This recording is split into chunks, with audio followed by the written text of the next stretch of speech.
Jesus has come back.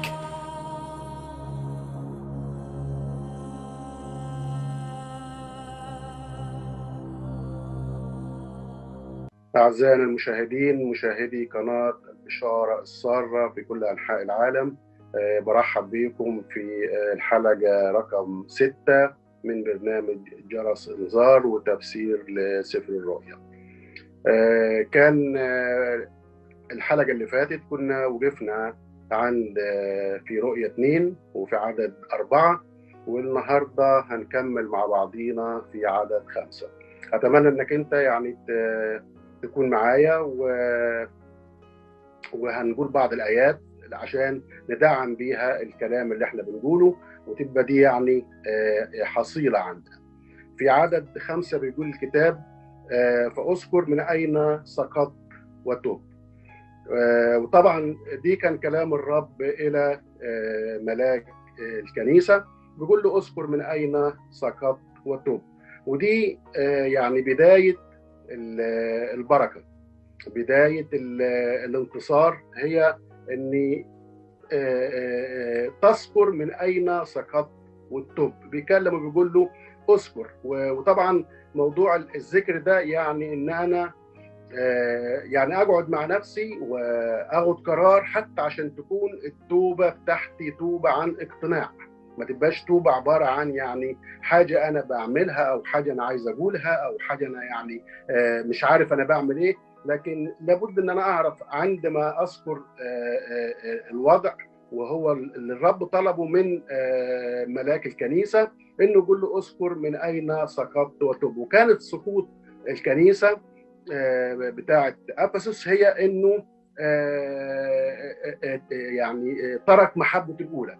عشان كده الرب قبل ما بيقول كده، لو نرجع في أرميا 2:2 بيقول الكتاب إن أرميا قال كده هذه الكلمات، قال إن الرب صار إلي كلمة الرب قائلا: اذهب ونادي في أذني أورشليم قائلا: هكذا قال الرب، قد ذكرت لك غيرة سباق، محبة خطبتك، ذهابك ورائي في البرية في أرض غير مزروعة. وكان الرب بيقول أنا بذكر برضه يعني، بس الرب بيذكر الحاجات الحلوة بتاعتنا بيعرفها، لكن اللي بيحزن الرب إن هو عايز يخلينا كمان إن احنا نذكر الحاجة اللي هي مش كويسة، والرب عايزنا نتوب عنها. ودي البداية بتاعت البركة. بداية البركة مفيش بركة إلا لما يكون في يعني توبة، وتوبة من قلبي، توبة عن اقتناع إن أنا بذكر الأمر ده. أذكر من أين سقطت، فين الحتة اللي أنت فيها، اللي أنت سقطت منها. وطبعا كان موضوع أفسس إن هو سقط في المحبة الأولى. لما نرجع لسفر الملوك، ملوك الثاني أصحاح 6، نشوف إن أليشع برضه عمل نفس الموضوع. لما بنوا الأنبياء بدأوا إن هم يروحوا ويقطعوا شجر من عبر الأردن، ولما سقط الفاس من واحد منهم في المية، فأليشع سأل السؤال ده في أصحاح 6، نقراها في الأول، أصحاح 6 وفي عدد 6: فقال رجل الله: أين سقط؟ فأراه الموضع، فقطع عودا وألقاه هناك فطفى الحديد. وده اللي عايز يعني اللي كان المفروض ان الشخص او التلميذ اللي كان مع أليشع ان هو يقول المكان بتاعه فين، ايه سقط فين حته في اي مكان. فاشار اليه، قال له المكان اللي وقعت فيه الفاس في الحته دي. فبدات المعجزه تحصل وبدات البركه تيجي. فعشان كده طلب الرب من ملاك الكنيسه ان هو يذكر من اين سقط ويتوب.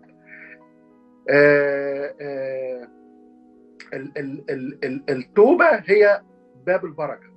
يعني ما فيش حاجه هتيجي بركه الا لما تكون توبه، وتكون توبه يعني انا حابب ان انا اتوب، انا عايز اتوب، انا عندي الرغبه ان انا اتوب. عشان كده السقوط اللي سقطته الكنيسه منين؟ من كتر الاعمال، من شده التعب، من مراره الصبر، وصل ان هو ما يكونش فيه عنده محبه اولى. ودي كانت طبعا مش الرب مش حاببها الحته دي، فعايز ان هو يرجع ويتوب. وبعد كده يقول له: وتوب واعمل الاعمال الاولى. ايه هي الاعمال الاولى؟ الاعمال الاولى اللي هو كان بيعملها بالمحبه. احيانا ممكن اكون ان انا بعمل اعمال لكن في نفس الوقت مفيش محبه. ودي مره يعني الرب وضحها مره في حاجه، ان ممكن يكون زي مثلا يكون ايه زوجين عايشين مع بعضهم لكن يكونوا في نفس الوقت منفصلين. فصحيح هم يعني في عشره لكن مش في شركه. وده اللي الرب عايزه، ان تكون الرجوع بيكون رجوع انك تعمل الاعمال دي بس بالمحبه الاولى. طبعا كلمه توب دي كلمه صعبه لكنها ايجابيه، يعني هي صعبه صح، بس ده الطريق وده الخط. ودي يعني اتكررت لكل الكنائس، يعني كل الكنائس هتلاقي ان الرب يقول فيها توب وارجع، توب وارجع. ودي طبعا بتبقى بركه كبيره للانسان. وإلا فإني آتي عن قريب وأزحزح منارتك من مكانها إن لم تتب. ودي طبعا بتشوفها يعني أسلوب، عايز أقول إيه، يعني أسلوب صعب شوية بس هو ده الواقع. يعني ممكن تقول ده أسلوب تهديد. وإن لم تتب، إن ما تبتش هات عليك عن قريب وأزحزح منارتك من مكانها إن لم تتب. طيب الرب لما قال هذه الكلمات يعني هو يعمل كده، هيعمل كده. فهو الموضوع وعد مش ضمان، يعني هو وعد انك لما تغلب هيكون لك الامر ده. طب لو ما تبتش هيكون الامر غير كده، ان هاجي هزحزح المناره بتاعتك وتبدا العمليه او العلاقه اللي مع الرب تتهز، يبدا القوه يعني تتهز من جوايا، يبدا الشركه، يبدا الفرح، تبدا التعزيه. لان ليه؟ لان عندي اصرار على ان انا ما ارجعش وما توبش. عشان كده قال له هذه الكلمات عن قريب. وعن قريب هنا مش المقصود بها عن قريب في مجيء الرب، لكن عن قريب لما الرب يحدد امتى هيجي ويزحزح المناره. فده الوقت بتاع ربنا، هو اللي يقدر يحكم فيه، هو اللي يقدر يشوف، هو اللي يقدر يقول. فدي حاجه تخلينا يعني تيجي الايه دي قدامنا، راس الحكمه مخافه الرب. فانا ببقى دايما عامل حسابي ان انا اكون دايما في مخافه الرب، لان الرب يعني ما كانش فيه طوبه حقيقيه، بيبقى فيه طبعا تعب، بيبقى فيه الم، بيبقى فيه امور كتيره. فعشان كده قال له هذه الكلمات. لكن بعد ما قال له كده قال له ولكن عندك هذا انك تبغض اعمال النقلويين التي ابغضها انا. وده الرب هنا مدح الملاك بتاع الكنيسه ومدح كل من له اذان للسمع، مدحهم مره ثانيه ورجع. برغم ان الكنيسه او الملاك الكنيسه جرحوا مشاعر الرب بترك المحبه الاولى، الا انه رجع مره ثانيه يمدحها ويقول انا عارف انك انت بتبغض اعمال النقلويين التي ابغضها انا. وما اجمل ان يكون الشخص بيبغض الحاجات اللي بيبغضها الرب، ما بيحبش الحاجات اللي ما بيحبهاش الرب، وبيحب الحاجات اللي بيحبها الرب. فده يعني الرب طلع الميزه دي، برغم ان هو قال له كلام في الاول كان صعب، يعني في نوع من يعني زي التهديد، يعني ان لم تتب آتي عن قريب وازحزح منارتك. لكن يقول له بعد كده لكن انا عندي عليك انك انت تبغض اعمال النقلويين. وايه موضوع النقلويين دول؟ موضوع النقلويين دول كان عندهم انهم كانوا بينادوا بعدم الاعمال الصالحه بعد الايمان. كان عندهم مشكلتين، مشكله في التعليم ومشكله كمان كانت ايضا في الاعمال. لما نروح لاعمال 6:5 هنشوف ان النقلويين دول امتدادا لنيكلاوس. اعمال 6 وعدد 5 نقرا هذه الايات. فحسن هذا القول امام الجمهور، فاختار استفانوس رجلا مملوءا من الايمان والروح القدس وفيلبس وبرخاوس ونيكانور وتيمون وبرميناس ونيكلاوس دخيلا انطقيا. ويقال ان كان التلاميذ بتاع نيكلاوس دوم هم اللي بداوا بعد كده ان هم يدخلوا هذه التعليم، وان هم ما يقولوش ان في اعمال حلوه يعني بعد الايمان ما فيش داعي. وبدات الامور يعني تمشي بطريقه يعني صعبه شويه. لما نقرا نشوف ان لو رحنا ليوحنا، رساله يوحنا الثالثه في عدد 9 و10، رساله يوحنا الثالثه في عدد 9 وعدد 10 يقول الكتاب فيها: كتبت للكنيسة لكن ديوتريفس الذي يحب أن يكون الأول بينهم لا يقبلنا. من أجل ذلك أنا جئت فسأذكره بأعماله التي يعملها هازرا علينا بأطوال خبيثة. وده كان طبعا شخصية موجودة، لكنه كان متسلط، أو كان يعني يحب التسلط، وكانت أعماله أو تصرفاته بتقول إن هي ما تدلش على الإيمان. لما نيجي ونقرأ في مزمور 119 في عدد 104 نشوف آية بتقول، مزمور 119 وفي عدد 104 يقول الكتاب فيها: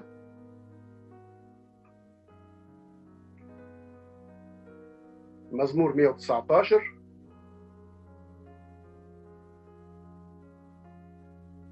وفي عدد 104، معلش أول ما تطلع الآية يعني، من وصاياك أتفطن لذلك أبغضت كل طريق كذب. وده طبعا يعني الحاجة الحلوة اللي بيحبها الرب في الإنسان، إن هو يشوفه إن هو دايما يحب الصدق. عشان كده الرب كان دايما يقول: الحق الحق أقول لكم. بعد كده لما يعني حصل في التعليم ده، الرب ما حبش التعليم ده وما حبش الحاجات دي بتاع النيقلاويين اللي هم مشوا وراها واستلموها من نيقلاوس او من التلاميذ بتاع نيقلاوس. فقال له: انا شايف فيك انك انت الحته دي حلوه جدا فيك، لانك انت ابغضت هذا، ابغضت اعمال النيقلاويين التي ابغضها انا ايضا. بعد كده يقول له: من له اذان فليسمع ما يقوله الروح للكنائس. ودي طبعا الحته المهمه، ان الموضوع يعني مش موضوع ودن، يعني انا موجود فيا ودن، لا، لكن قلناها ان الموضوع لازم تكون ودن تكون مختونه، يعني بمعنى ان تكون الودن اللي عنده ودن بيسمع بيها كلمه الله. لو رحنا في سفر الخروج هنشوف حاجه حلوه جدا في عدد 21 في اصحاح 21 يقول الكتاب: وهذه هي الأحكام التي تضع أمامهم، إن اشتريت عبدا عبرانيا ف6 سنين يخدم، وفي السابعة يخرج حرا مجانيا. أنا عايز أوصل لحتة إيه؟ الودن دي إيه؟ الرب يقول: من له أذان للسمع فليسمع. عايز أقول إن الناس عندها ودان كتير، كل واحد عنده، ربنا خلق لكل الناس أذان، كل واحد عنده ودنين، لكن الفكرة فيها في أذان مدربة على إن هي تبقى مختونة، أو هي تبقى يعني مصحوبة لأنها تسمع كلمة الرب. فالرب قال كده: هذه هي الأحكام التي تضعها أمامهم بالنسبة للشريعة. لما يكون واحد اشترى عبد، العبد ده بيخدم 6 سنين، وفي السنة السابعة بيطلق حر. إذا كان العبد ده موجود وحصل إنه العبد ده حب إن هو في السنة السابعة إنه يمشي فيطلع لوحده من البيت، إذا كان جايب مراته معاه يطلع هو ومراته. لكن إذا كان سيده جاب له زوجة وعنده أولاد، لما يجي يطلع في السنة السابعة في الوقت الحر ده يطلع بس يسيب مراته وولاده. وهو هنا العبد يبقى عنده اختيار، الاختيار بتاعه يقول: لا، أنا بحب مراتي وأنا بحب أولادي وأنا بحب سيدي، فأنا مش هنطلق حر، لكن أنا هقعد في بيت سيدي. فيجي ياخدوا السيد ويجي ياخدوا يقدموا للرب، وبعد كده يخرم ودنه، يسكب ودنه، ويصبح هذا العبد يخدم سيده طول الحياة اللي هو عايشها على الأرض. عشان كده الإنسان اللي يسمع لسيده يبقى بيخدمه بناء على إن الرب ختم أو ثقب ودنه وجعل ودنه دي هي تحب كلمة الله، تسمع لكلمة الله، تتمتع بكلمة الله. ليه؟ هو ده بقى من له أذان بالسمع فليسمع.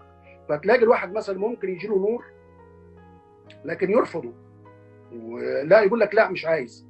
واحيانا الرب يتعامل معامله بتبقى فيها يعني شويه يعني مختلفه، بمعنى ان ممكن واحد يكون ما عندوش فهم، يعني مش عارف، لكن الرب يتعامل معاه بالمراحم بتاعته بالمحبه، وتمشي الامور طبيعيه ويبقى ماشي طبيعي. لكن يجي وقت من محبه الله يظهر له النور ويعرفه الحق، ويعرفه ان في كلام انا عايز اقوله لك. هنا بيجي دور الانسان، وهنا بيجي دور موقف الانسان. فاذا اصر على موقفه بتبقى معامله الله معاه بقى اختلفت شويه، تبقى امور الرب معاه اختلفت. ليه؟ لان هو كان بيتعامل في الاول بيتعامل بطريقه ان هو مش فاهم، فالله بيتعامل معاه اذا كان هو مش فاهم فبيتعامل معاه بطريقه حلوه، الى ان يجي الوقت اللي فيه يعرف. لكن لما ما دام هو عرف وبدا يصر على طريقه، دي بقى الوضع ده بقى ده بيبقى ليه وضع تاني وليه طريق تاني مع الرب. يعني عشان كده يقول الكتاب: من له اذان فليسمع ما يقوله الروح للكنائس.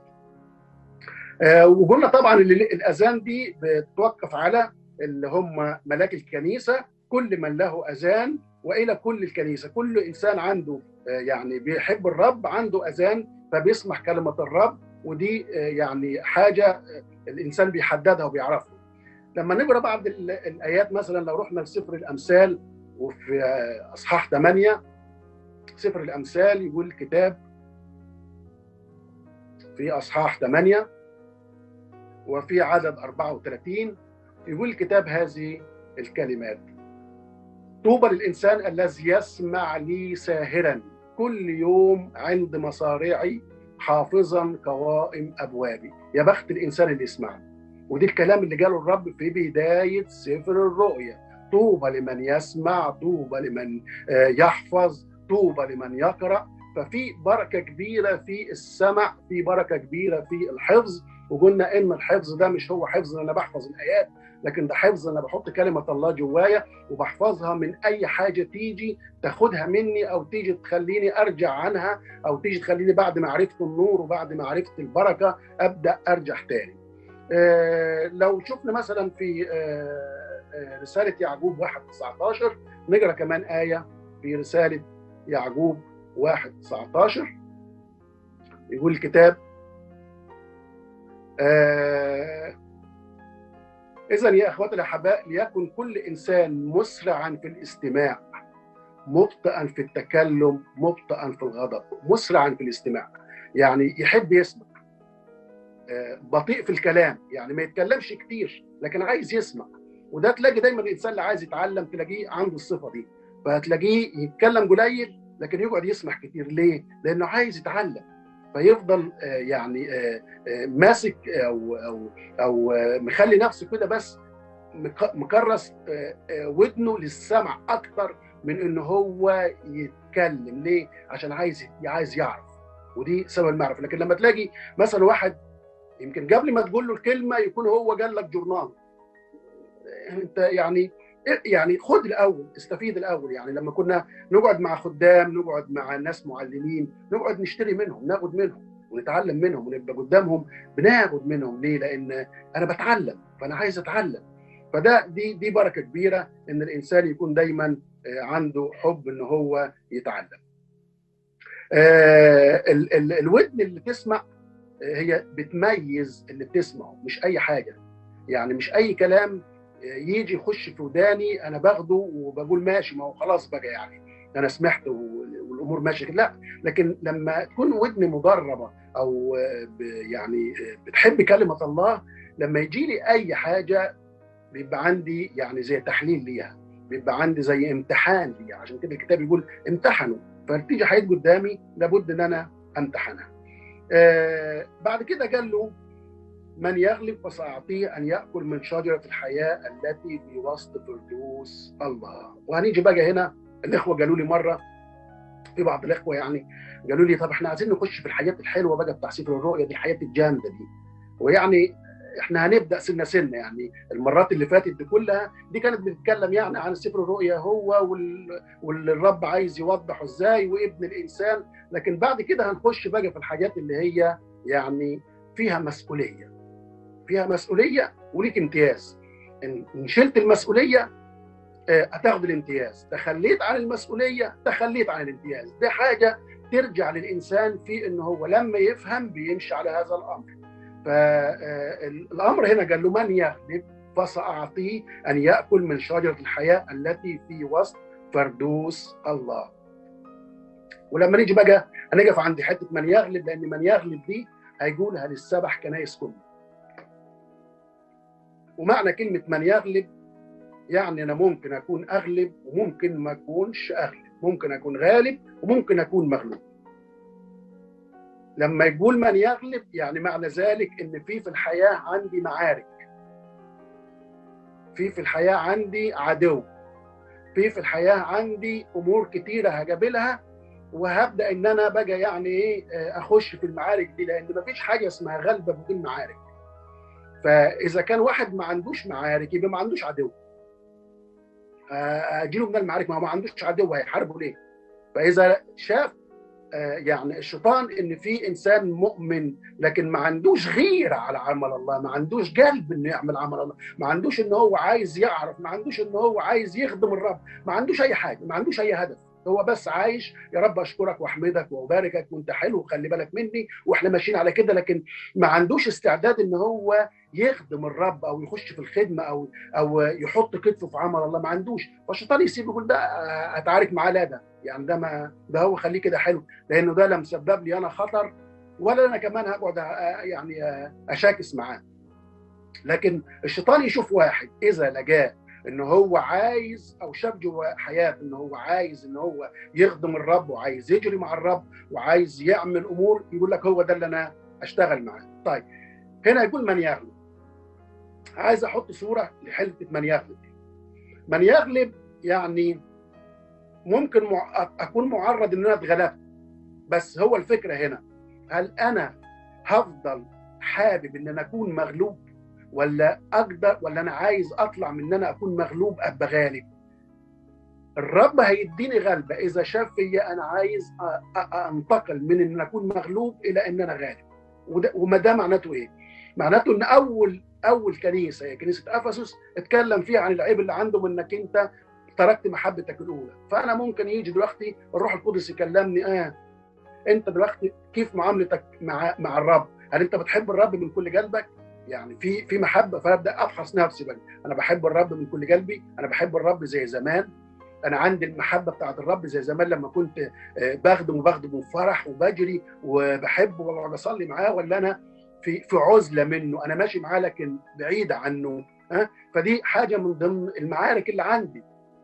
فدي اول معركه هي بالنسبه لكنيسه افسس تنطبق عليا، يعني انا بشوف نفسي واقعد افحص نفسي بالنسبه للامر ده، واشوف ان انا فعلا ايه مقياسي بالنسبه محبتي للرب ومحبه الاخرين. هل انا فعلا عندي بغض لحد؟ هل انا بتمنى لحد الشر؟ هل انا عندي عدم انسجام مثلا لناس تبقى معايا ويمكن بتخدم معايا وماشي معاهم كده يعني لكن مش منسجم معاهم؟ فحاجات كتيره انا نفسي انا اللي اقعد افحص نفسي فيها. دي مش حد هيقولها لي، لان لا يعرف الانسان الا روح الانسان. فعشان كده قال له من يغلب ليك وعد انك انت مش ضمان لكن ده وعد، ان غلبت هتاكل من الشجره اللي موجوده في وسط فردوس الله. ولما نيجي هنا هيجيب لنا كام سؤال. اتكلمنا ايه معنى الغلبه، لكن لازم نعرف كمان ايه هي الغلبه المطلوبه وايه المكافاه بتاعتها. اللي انا عايز اقوله اني ممكن واحد يقول لك انا طب هغلب ازاي يعني؟ انا لما بتفرج على احيانا بشوف المصارعه الحره، بشوف ان في الاثنين بيصارعوا، لكن بشوف واحد منهم بيفضل يضرب في الثاني ضرب لغايه ما بينزلوا الارض نهائي وما يبقاش في نفس. والشكل العام بيقول ان ده غلب، يعني انت تبص للمنظر كده تقول الراجل ده غلب خلاص، لانه ده خلص عليه، ده ضربه ضرب لما دوكو مش قادر ياخد نفسه واترمى على الارض. لكن في لحظه تلاقي الشخص اللي واقع في الارض ده قام استعاد قوته مره ثانيه وطلع من الحاله اللي هو فيها ورفض الحاله اللي هو فيها وقام راح ضرب الضربه تكون الضربه القاضيه، ويكون هو منتصر بعد ما كان مغلوب ومرمي في الارض، يكون هو اللي منتصر وهو اللي غالب. وده اللي الرب عايز يوصل بيه لينا، انك لا تستسلم انك انت تقول ده انا مغلوب وما ينفعش اكون غالب، لكن عندك الفرصه انك انت تتحول من مغلوب الى غالب. عشان ايه؟ هيحصل حاجه لما تكون غالب. يقول الكتاب في الحته دي بتاعت المحبه انك تاكل من شجره الحياه التي في وسط فردوس الله. لما نيجي نبص على موضوع الفردوس يعني نشوف اني او الغلبه في الاول، نشوف اني في يوحنا 16 33 نشوف كده الكتاب قال ايه في يوحنا 16 33. انجيل يوحنا واصحاح 16 وعدد 33. قد كلمتكم بهذا ليكون لكم في سلام، في العالم سيكون لكم ضيق ولكن ثقوا أنا قد غلبت العالم. فالمسيح غلب العالم، فالغلبة اللي غلبها المسيح للعالم عايز كمان ان احنا ناخدها منه ونكون احنا كمان غالبين العالم. رسالة يوحنا الأولى 5:4، رسالة يوحنا الأولى 5:4 يقول الكتاب فيها: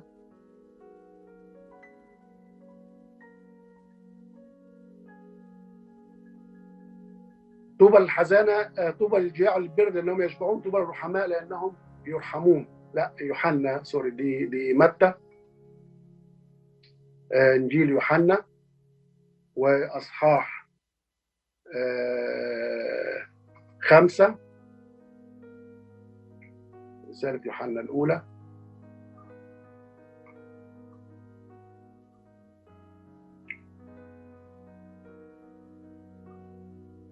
وفيها يقول كل من ولد من الله يغلب العالم. يبقى إذن هنا المسيح اشترك في 3 معارك. معركة انه حارب العالم وغلبه لانه مولود من الله، فدي اول معركة ليه. تاني معركة حارب الشيطان وغلبه بالمكتوب. ثالث معركة ليه ان هو سيحارب الملوك ال10 وهيغلبهم لانه رب الارباب، ودي ممكن نقراها في رؤيا 17 في عدد 14. رؤيا 17 وفي عدد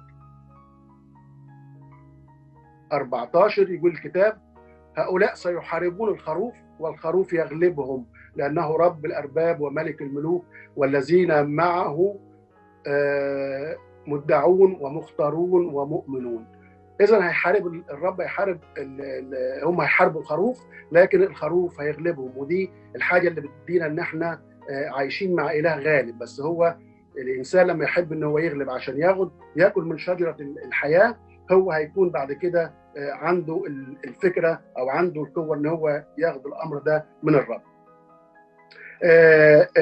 الغلبة، في غلبة حاجات كتيرة يعني، لكن هو اتكلم مع ملاك الكنيسة عن الغلبة بالنسبة لترك المحبة الأولى. لكن احنا ممكن هنا في عندنا مثلا الشر نغلبه بالخير، الشرير نغلبه بالقوة الروحية وبكلمة الله الثابتة فينا، الأرواح الكاذبة والأنبياء الكاذبة نغلبها بالمسيح الذي فينا، العالم نغلبه بالولادة من الله، الشيطان نغلبه بدم المسيح الذي غطانا. إذن معركة أفسس كانت أعمال وكان تعب وكان صبر، لكن كان بدون محبة، عشان كده ما كانتش مقبولة من الرب. عشان كده يقول الكتاب بعد كده ان حتى في كنيسه كورنثوس كان في ناس موجودين لكنهم كانوا جسديين، والرب قال كده الملاك كنيسه فيلادلفيا: تمسك بما عندك، كن امينا وساعطيك اكليل الحياه. طيب دي بالنسبه للغلبه. وسيله الغلبه بقى هي ايه؟ وسيله الغلبه هي ان الملاك بتاع الكنيسه بتاع افسس كان غالب في بعض حاجات، لكن كان في حته هو مغلوب فيها، فتحول، عايز يقول له تحول منك انت تكون مغلوب الى انك انت تكون غالب. وزي ما حصل مع شمشوم، يمكن كان في ضعفه وفي تعبه، لكنه اللي موتهم في مماته كان اكتر من اللي موتهم في حياته، عشان كده كان موجود في سحابه الشهود. فاذا الفرصه قدام اي انسان ان يتشدد بالرب، وانك انت عندك رجاء انك انت تتحول من مغلوب الى غالب. ليه؟ طيب هل لما المكافأة الموعود بيها لما تكون غالب، أول حاجة إيه؟ يأكل من شجرة الحياة التي في وسط فردوس الله. طيب الشجرة دي إيه هي الشجرة دي؟ وفين مكانها؟ وإيه هي طريقة الأكل منها؟ يبقى أنا عندي 3 حاجات لازم أعرفهم. قال اللي هيغلب هياكل من الشجرة اللي موجودة في وسط فردوس الله. الشجرة دي أول حاجة ذكرت كلمة شجرة في تكوين 2:9. نشوف تكوين 2:9 يقول الكتاب فيها، سفر التكوين وأصحاح 2 وعدد 9: وأنبت الرب الإله من الأرض كل شجرة شهية للنظر وجيدة للأكل، شجرة الحياة التي في وسط الجنة وشجرة معرفة الخير والشر. ودي كانت شجرة حقيقية موجودة في وسط الجنة، ودي الشجرة اللي هي يعني تاكل منها واطرد آدم وحواء من الجنة، ودي كانت شجرة حقيقية. طيب لكن الجنة أصبحت النهاردة، عشان برضو يعني برضه عندنا خلفيه، لان في ناس بعض الافكار عند ناس يقول لك يعني يروح الجنه. احنا ما عندناش جنه، والجنه دي عباره عن صحراء دلوقتي. وبعض حتى يكتب يقول لك ايه، يسكنها الله فسيح جنات. ما فيش الكلام ده.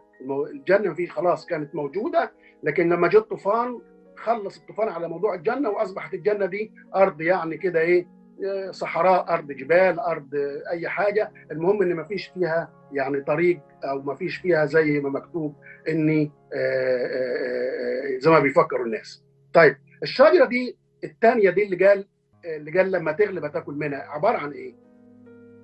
نشوف الشجره دي لما نقرا في امثال 3 وفي عدد 13. سفر الامثال وفي عدد 3 وفي عدد 13. سفر الأمثال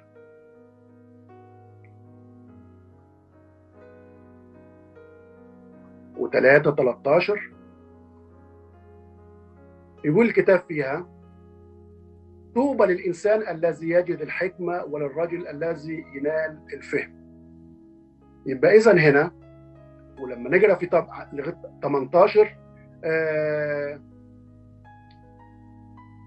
يقول الكتاب فيها: هي شجرة حياة لممسكيها والممسك بها مغبوط.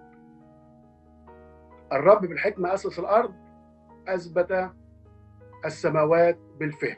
وهنا عايز يقول إن الرب الشجرة شجرة الحياة هي الحكمة.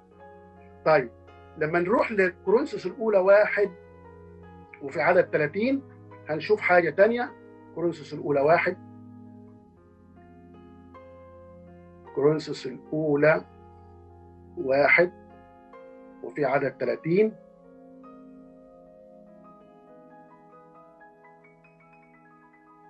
يقول الكتاب فيها إيه؟ ومنه أنتم المسيح يسوع الذي صار لنا حكمة من الله وبرا وقداسة وفداء. يبقى ناخدها تسلسل: الشجرة هي الحكمة، والمسيح صار لنا حكمة. يبقى إذن الشجرة دي هي المسيح. طيب دي أول خطوة عرفناها. يبقى اللي هيغلب هياكل من الشجرة. الشجرة دي عبارة عن إن هي الحكمة، والمسيح هو حكمة. يبقى إذن الشجرة هي المسيح. طب دي أول حاجة. فين مكان الشجرة؟ قال في وسط فردوس الله.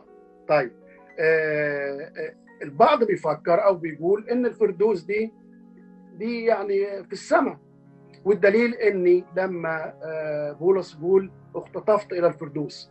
بس تعالوا نشوف حتة تانية هنا، نشوف إني هي جت في كورنثوس الثانية 12. لما نشوف كورنثوس الثانية 12 عشان نقراها، عشان نشوف الموضوع يعني ماشي ازاي اللي قاله بولس الرسول. كورنثوس الأولى 12، كورنثوس الأولى سوري، كورنثوس الثانية 12 سوري.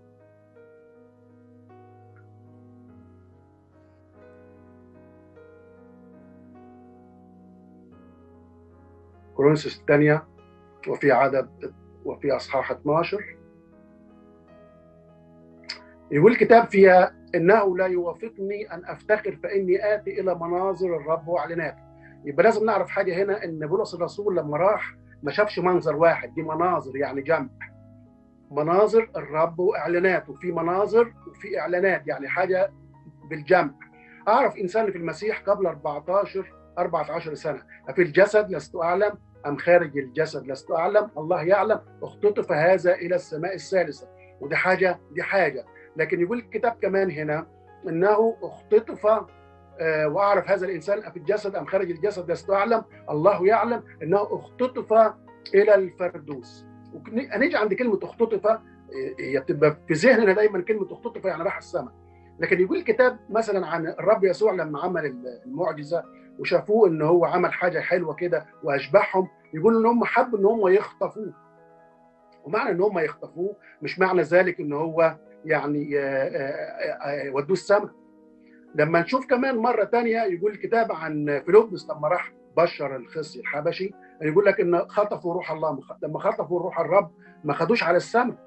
فاذا كلمه الاختطاف هنا يعني مش لازم تكون ان هي فيها يعني مرتبطه دايما بالصعود لفوق. عشان كده شجره الحياه هنا في الفردوس، والفردوس ده هو طبعا تحت مش فوق. طيب الكتاب بيقول عنها ان الفردوس ده عباره عن ايه؟ الفردوس ده عباره في حاجه اسمها الهاويه. الهاويه دي ليها قسمين، والقسمين دول يعني قسم منهم اسمه الفردوس، وقسم منهم اسمه مكان ده العذاب اللي هو فيه الشوكه. هنتكلم في الحلقه الجايه عن الهاويه بالتفصيل، والقسمين اللي في الهاويه، والفردوس الله ده اللي موجود، وكيف ناكل من شجره الحياه اللي هي المسيح نفسه، وكيف ناكل من المسيح. ف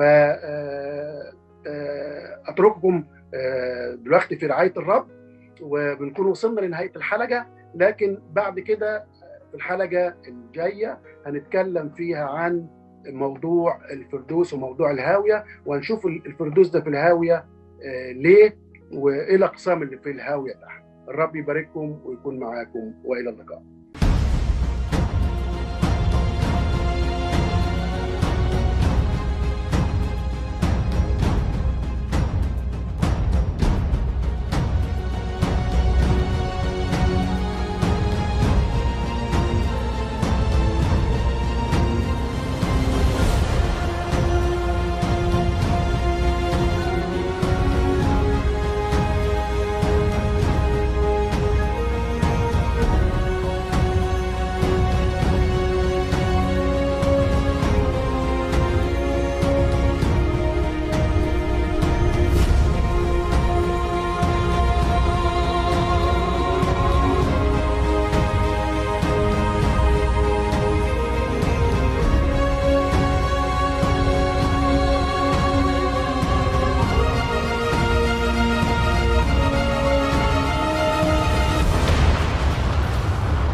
Jesus has come back.